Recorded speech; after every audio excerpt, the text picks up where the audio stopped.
to the highest power. Hitting you with hits every day.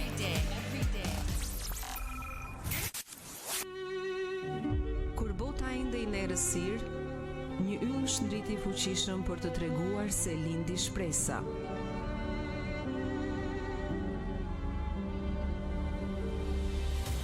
Kur bota vuante në pranga dhe robëri, një grash dhe një stall do të mbarte çelësin e lirisë.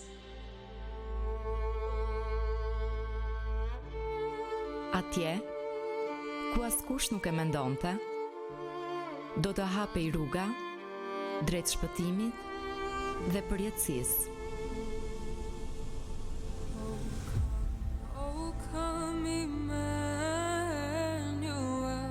Një yll udhërrëfyes, një grasht për ulësie, një shpresë e fituar.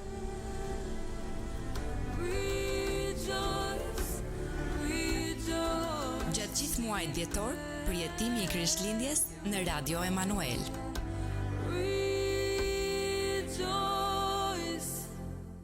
Atje, ku askush nuk e mendonte, Kur bota ende i errësirë, kur bota vuante në pranga dhe robëri, do të hapej rruga drejt shpëtimit dhe përjetësisë.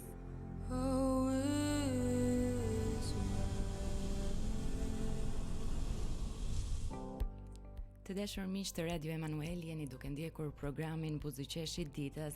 Jemi në pjesën e dytë të programit dhe tashmë është bashkuar me mua dhe i ftuari i ditës, pastor Daxel Wells. Pastor Daxel Wells është një misionar amerikan që shërben prej disa vitesh në Shqipëri së bashku me bashkëshorten e tij, Wendin, edhe 2 djemtë e tyre të mrekullueshëm.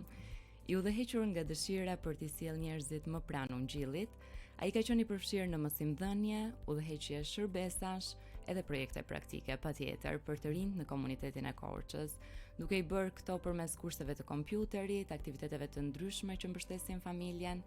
Me një zemër të qetë dhe plot për kushtim, do të thoja unë, pastor Daxel shërben si pastor i kishës baptiste Fari, me thjeshtësi, dashuri, duke ndarë besimin e tij në mënyra të prekshme dhe reale aty ku është e nevojshme. Edhe besoj që kudo është e nevojshme. Është kënaqësi edhe privilegj për ne t'ju kemi në studio sot, pastor Daxel, mirë se ke ardhur. Faleminderit. Është shumë kënaqësi për ne. Tani, pastor Daxel është duke mësuar shqipen, kështu që ne do të bëjmë diçka të veçantë sot së bashku, do të përpiqemi të kemi një bisedë të larmishme edhe në shqip, edhe në anglisht. Si mendon pastor Daxel, e nisim diskutimin tonë në shqip si fillim, edhe pastaj është në rregull, mund të flasim në anglisht kur biseda të thellohet pak. A mund të na tregosh se si jeni ndjerë që kur keni ardhur në Korçë për shërbesën tuaj së bashku me familjen tuaj? Shumë i lumtur. Korça është një qytet i mrekullueshëm, është shumë i qetë dhe relaksues krahasuar me Vlorën ku jetonim dikur. Erdhëm këtu për herë të parë, 2 vjet më parë, duke punuar me një çift tjetër misionerish, dhe gjëja e parë që më erdhi në mendje është se më kujton qytetin ku rrita. Në fakt, kishim planifikuar të shkonim në një qytet tjetër pasi kishim ndihmuar miqt tanë misioner të zhvendoheshin këtu. Fatkeqësisht për arsye shëndetësore, ata u detyruan të ktheheshin në Amerikë. Zoti na hapi derin për të qëndruar këtu në Korçë dhe ku ka qenë një bekim. Jemi shumë të lumtur që Zoti na ka dhënë një mundësi për të shërbuar këtu. Sa mirë që jeni duke qëndruar në Korçë, edhe shumë mirë që je duke mësuar shqipen. Po cila është gjëja që keni pëlqyer më shumë nga jeta këtu, pastor? Jeta këtu në Korçë ka qenë kaq e mrekullueshme, sa është vështirë të zgjedhësh vetëm një gjë. Para se gjithë është bora.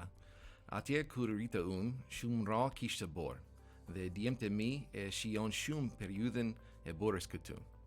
Vitin e kaluar, rabor në ditëlindjen e Lukas, djali im, dhe ati i pëlqeu shumë. Gjithashtu, na pëlqen peizazhi i qytetit. Për shembull, na pëlqen të shohim kryqin e madh në mal çdo ditë. Është një kujtesë e mirë për sakrificin dhe dashurinë e Krishtit. Gjithashtu, na pëlqen natyra miqësore e njerëzve këtu. Njerëzit në Korçë kanë qenë shumë mikpritës dhe të mirë me familjen time. Sa bukur. Jam shumë e lumtur që jeni duke e shijuar kohën këtu, por nëse mund të na tregosh pak më shumë si po e përjetoni edhe këtë kohën e festave me familjen tuaj. Po shijon të gjitha dritat dhe i dekorimet që të gjithë kanë vendosur në Korçë. Këtë vit patëm mundësin të shkonim të shihnim drejtimin e pemës së Krishtlindjes në Kishën Ortodokse. Më pas pam orkestrën e Krishtlindjes, e cila ishte mrekullueshme. Na pëlqen shumë fryma e Krishtlindjes që kanë të gjithë këtu në Korçë. Shpresojmë të vizitojmë Dardhen së shpejti më vonë, gjë për të cilën jemi shumë të emocionuar. Dimrin e kaluar shkuam në Voskopoj, gjë që na pëlqeu shumë. Mezi presim të përjetojmë Dardhen për të herë të parë. Sa bukur, urojmë që do të keni një kohë sa më të bukur familjarisht. Tani, pyetjet e radhës unë duaj që të thellohemi pak më shumë në kuptimin edhe mesazhin e Krishtlindjes. Prandaj të dashur dëgjues, ne do të vazhdojmë bisedën tonë në anglisht. Pastor Daxel pra do t'ja përgjigjet e tij në anglisht edhe unë do të jem duke përkthyer në shqip. Pastor, çfarë kuptimi personal ka Krishtlindja për ju si besimtar? I remember as a kid, all Christmas meant to me was getting those new toys I wanted, eating meals and spending time with my family. E kujtoj nga fëmijëria, Krishtlindja për mua do të thoshte kryesisht lodrat e reja që dëshiroja, ushqimet e shijshme edhe kohën me familjen. Now that I'm older, I've learned exactly what Christmas means, especially to those as believers. Tani që jam i rritur, kam kuptuar më qartë se çfarë do të thotë Krishtlindja veçanërisht për ne si besimtar. Christmas to me means the coming of the best gift of all, and that's hope. Për mua Krishtlindja do të thotë ardhja e dhuratës më të madhe nga të gjitha, që është shpresa. Hope is the most important thing any person can have. Shpresa është gjëja më e rëndësishme që një njeri mund të ketë. The Bible teaches us that without vision the people perish.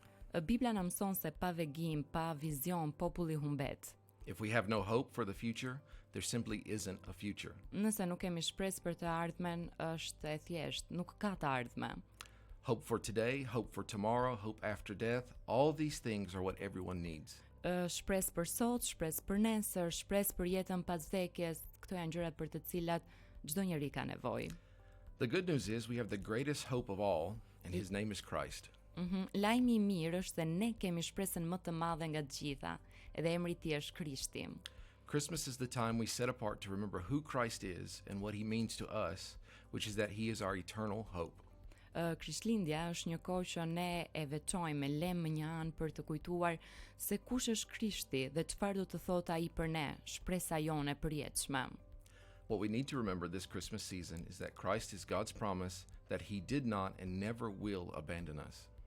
Ajo që duhet të kujtojmë këtë sezon është se Krishti është premtimi i Perëndis që ai nuk na ka braktisur dhe nuk do të na braktis kurrë.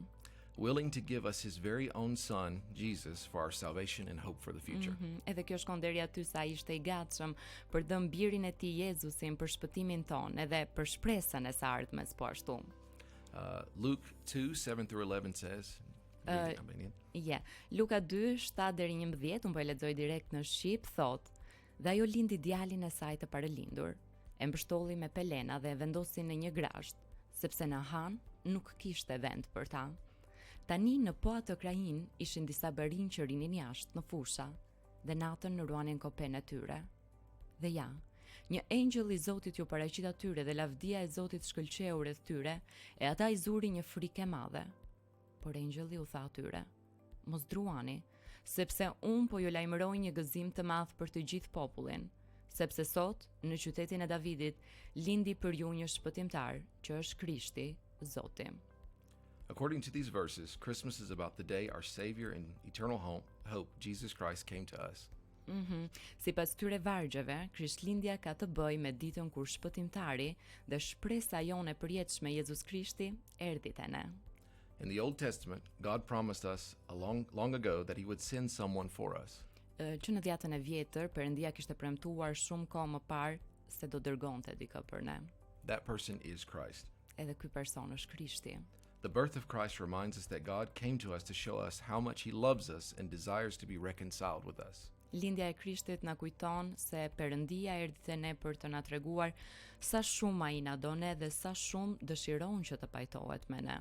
His birth is the fulfillment of the promised Savior for the world, and that is what we celebrate.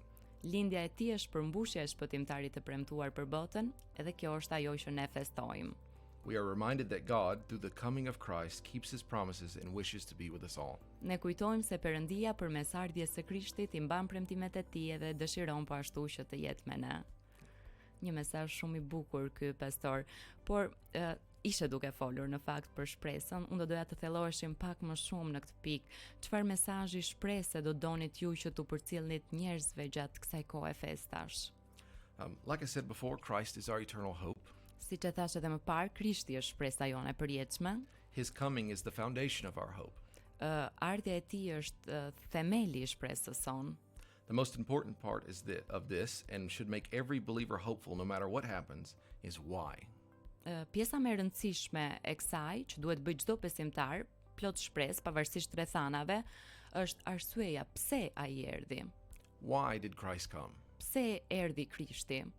This Christmas, I want people to remember the reason why Christ came to us. Këtë Krishtlindje dua që njerëzit të kujtojnë arsyeën pse Krishti erdhi tek ne. John 3:16 through 17 tells us, Gjoni 3:16-17 sërish po e lexoj në shqip, sepse Perëndia e deshi aq botën sa dha birin e tij të vetëm lindurin, që kushdo që beson në të, të mos u mbas, por të ketë jetë të përjetshme. Sepse Perëndia nuk e dërgoi birin e vet në botë që ta dënoi botën, por që bota të shpëtohet prej tij. the reason Christ came is to give the world a gift. Arsyeja pse Krishti erdhi është për t'i dhënë botës një dhuratë. We give gifts during this holiday season, and it is one of the most treasured traditions we have. Ne japim dhurata njëri tjetrit gjatë këtij sezoni festive dhe kjo është një nga traditat më të çmuara që ne kemi. To give something to someone, not because they worked hard or deserve it, but simply out of gratitude and love, is the spirit of the season we all enjoy. Të japësh diçka, jo sepse dikush e ka fituar apo sepse e meriton, por thjesht nga dashuria, mirënjohja, është fryma e kësaj kohe. This season, remember that Christ came for the same reason. Edhe ky sezon na kujton se Krishti erdhi për të njëjtën arsye. He came to give us eternal life. Ai erdhi për të na dhënë jetën e përjetshme. When you celebrate Christmas this year with your family, remind yourselves, he came not to condemn us. Kur të jeni duke festuar Krishtlindjen me familjen tuaj në këtë vit, kujtoni se ai nuk erdhi për të na dënuar, He came not simply to warn us. as thjesht për të na paralajmëruar, He came not to correct us. apo thjesht për të na korrigjuar. He came to save us. Ai erdhi për të na shpëtuar. He wants to give you the greatest gift of all, Ai dëshiron t'ju jap dhuratën më të madhe që ekziston, the forgiveness of sins and reconciliation with God our Father. Faljen e mëkateve dhe pajtimin me Atin Perëndim. He gave his life for you so that you can have hope and confidence in God's love, Ai dha vetë jetën e tij për ju, që ju të keni shpresë edhe siguri në dashurinë e Perëndisë, and if you accept his gift of salvation, know that you are part of the family of God. dhe ta dini që nëse e pranoni dhuratën e tij të shpëtimit, të dini se jeni pjesë e familjes së Perëndisë. E mrekullueshme. Por si mund ta mbajmë zemrën tonë të përqendruar te Krishti në këtë kohë të ngarkuar të vitit? Besoj e dim të gjithë shumë zhurmë, shumë gjëra Right. për të bërë që ndoshta dëshirojnë të na i heqin fokusin. Si të qëndrojmë të përqendruar? Yes, Christmas is a very special time, and with everything we have going on in the season, it is very easy to get distracted and overwhelmed. E vërtet, Krishtlindja është një kohë shumë e veçantë dhe me gjithçka që ndodh gjatë këtij sezoni është shumë e lehtë të shpërqendrohemi. The time together, eating, sharing of gifts, the lights, Koha me familjen, ushqimi, dhuratat, dritat. all of this is good, but we never want to get distracted from the real reason of Christmas, Jesus Christ. Të gjitha këto janë të mira, por nuk duhet të na largojnë nga arsyeja e vërtetë e Krishtlindjes, pra nga Jezus Krishti. Colossians 3:17 says, Kolosianëve 3:17 thot: Dhe çdo gjë që të bëni me fjalë a me vepër, t'i bëni në emër të Zotit Jezus, duke e falenderuar Perëndin atë nëpërmjet tij. this verse tells us how we can keep our focus on Christ. Ky varg na tregon se si mund ta mbajmë fokusin te Krishti. Remember that when we meet with family, exchange gifts, and spend time with loved ones, Mbajni mend kur takohemi me familjen, shkëmbejmë dhurata dhe kalojmë kohë me njerëzit tanë të dashur, the reason all of this is possible is because of Christ and the sacrifice he made for us. duhet të kujtojmë arsyen se e gjithë kjo është e mundur për shkak të Krishtit dhe sakrificës që ai bëri për ne. This Christmas season, whatever you do it in the name of Christ. Kështu që këtë sezon Krishtlindjeje, çfarëdo që të bëni, bëheni në emrin e Krishtit. When we give to others, do it with Christ in mind. Kur i japim të tjerëve, t'i japim duke pasur Krishtin në mendje. When we spend time with others, rejoice that Christ has given us this time together. Kur të kalojmë kohë me të tjerët, të gëzohemi që Krishti na ka dhënë këtë dhuratë të kohës, të bashkësisë me njëri tjetrin. Slowing down to remember why we celebrate helps us keep our hearts focused on Him. Të ngadalësojmë ritmin edhe të kujtojmë pse festojmë, na ndihmon që ta mbajmë zemrën të përqendruar tek Ai. This Christmas, take time to read Scripture, take time to ponder what Christmas is really about, and give thanks to God. Këtë Krishtlindje, merrni kohë për të lexuar shkrimin, për të reflektuar mbi kuptimin e vërtetë të Krishtlindjes edhe për ta falendëruar Perëndin. Being grateful is a great way to keep our hearts humble and focused on Christ. Të qenit mirënjohës, pra mirënjohja është një mënyrë e fuqishme për ta mbajtur zemrën tonë të përulur edhe të fokusuar te Krishti. No matter what you have going on this Christmas, give thanks to God and thanks for the gift of hope and salvation given to us by Christ. Kështu që çfarëdo që të përjetoni në këtë sezon, falenderoni Perëndin për dhuratën e shpresës dhe shpëtimin që na është dhënë përmes Krishtit. Shumë faleminderit Pastor Daxel, na solle një mesazh shumë të bukur, një kujtesë shprese, na solle gjithashtu thelbin e Krishtlindjes, se përse ne festojmë. Gjithçka tjetër është e bukur, dhuratat, koha që kalojmë me njëri tjetrin, janë të gjitha gjëra të mira, por nuk duhet të harrojmë dhuratën më të mrekullueshme që vetë qielli na ka bërë. Ne të falenderojmë për mesazhin që na përcolle, urojmë që ti edhe familja jote do të keni një Krishtlindje sa më të bukur. Edhe shpresoj që herën tjetër kur t'jesh në studio do të jesh duke ndarë të gjithë mesazhin në shqip. Faleminderit, po. Mendon që do të jesh gati? Po. Apo do të duhet pak kohë? Jemi gati. Do të jesh gati. Okej. Shumë faleminderit. Ka edhe diçka të fundit që do doje të ndaje me dëgjuesit ta në këtë ditë, ndoshta një mesazh, një urim të shkurtër për festat e fundvitit. Just remember that Christ loves you. Thjesht mbani mend se Krishti ju do. Po. Shumë faleminderit. Thank you, faleminderit. Të dashur miq, faleminderit që ishit me ne sot në Buzëqeshje ditës. Kalofshi një pasdite sa më të bukur, ne do të dëgjohemi sërish në puntatën e radhës.